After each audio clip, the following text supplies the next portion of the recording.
जीतू विनायक।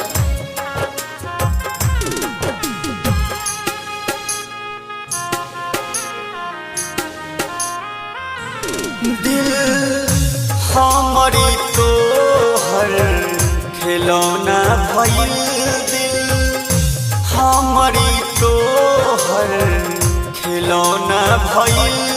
रोज रातिया में रोवल उठौना भइल, रोज रातिया में रोवल उठौना भइल।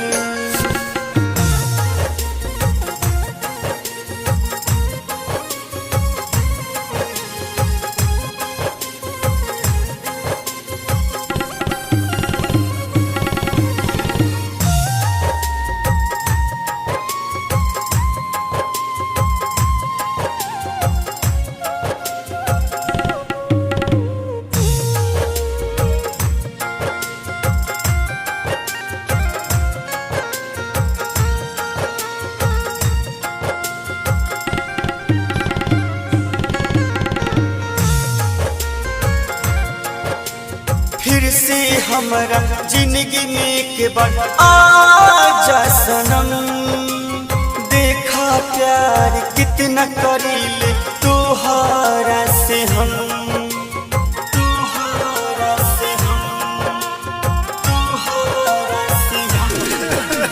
फिर से हमारा जिंदगी में के बाद आजा सनम, देखा प्यार कितना करीले तुहारा से हम। का बताई दर्द कोना भइल, का बताई दर्द कोना भइल।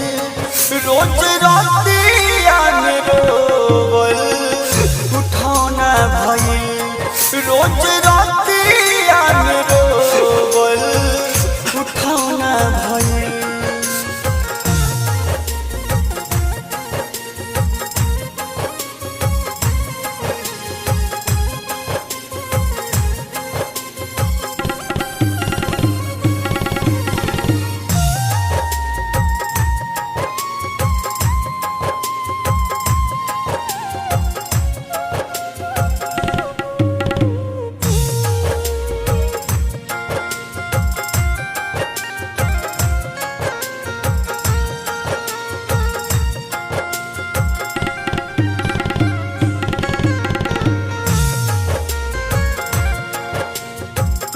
न सोचले रही हम वो बदल जाई, धड़कन में रहे बाली दिल से निकल जाई, दिल से निकल जाई, दिल से निकल जाई।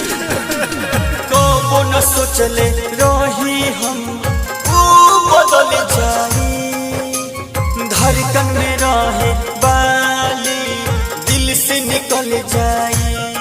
पंकसु मन पे कौन जादू टोना भइल, पंकजी तू पे कौन जादू टोना भइल। रोज रातिया में रोवल उठौना भइल, रोज रातिया में रोवल उठौना भइल। अपना धुन रिकॉर्डिंग स्टूडियो हाजीपुर।